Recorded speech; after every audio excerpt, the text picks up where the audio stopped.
প্রশ্ন ফাঁসের প্রতিবাদে দেশ জুড়ে ছাত্র যুবদের আন্দোলনের সমর্থনে যেদিন কলকাতায় মিছিল করল বামপন্থী সংগঠনগুলো, সেদিনই বারুইপুরে হুঙ্কার পদযাত্রা করল বিজেপি।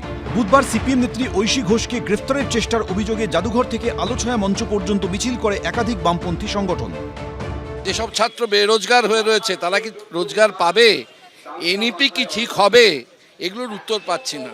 এই উত্তরের জন্যই রাস্তায়, এবং যে হারে ছাত্র নিগ্রহ হয়েছে সেটা সারা বিশ্ব জুড়ে এখন নিন্দার ঝড় চলছে।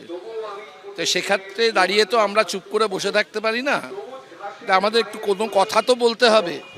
অন্যদিকে যাদবপুর সাংগঠনিক জেলার উদ্যোগে বারুইপুর পার্টি অফিস থেকে পুলিশ সুপারের অফিস পর্যন্ত মিছিল করে বিজেপি। ছাত্র বিক্ষোভের আড়ালে বামপন্থীদের বিরুদ্ধে দেশবিরোধী কাজের অভিযোগ তুলে কার্ল মার্কস ও লেনিনের পোস্টার পুড়িয়ে বিক্ষোভ দেখানো হয়।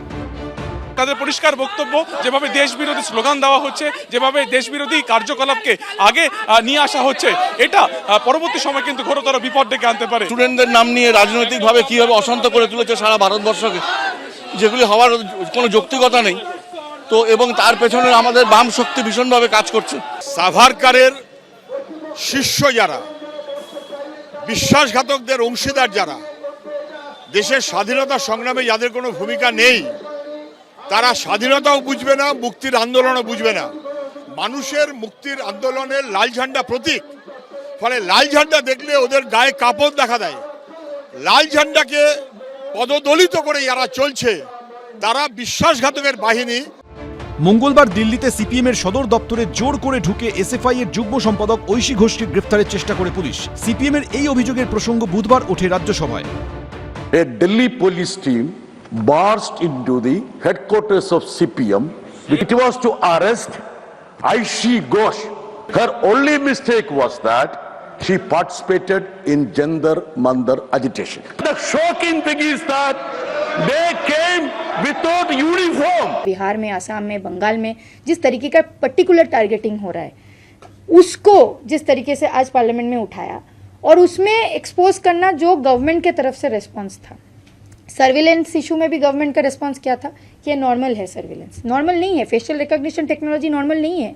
दूसरी बात है जिस तरीके से आज जेपी नड्डा का रेस्पॉन्स आया कि उनको भी क्लास से उठाया गया था इमरजेंसी के टाइम में, तो क्या ये बताना चाह रहे कि आज के समय इमरजेंसी टाइम है कि पुलिस एक पॉलिटिकल पार्टी के दफ्तर पे घुस के बोल रहा है कि ঐশী को अरेस्ट करने की जरूरत है। পুলিশের আচরণের তীব্র নিন্দা করেন রাজ্যসভার বিরোধী দলনেতা ও কংগ্রেসের সর্বভারতীয় সভাপতি মল্লিকার্জুন খাড়গে। ये बहुत शर्मनाक है कि एक नेशनल पार्टी के ऑफिस में हम घुस के ask them to go there।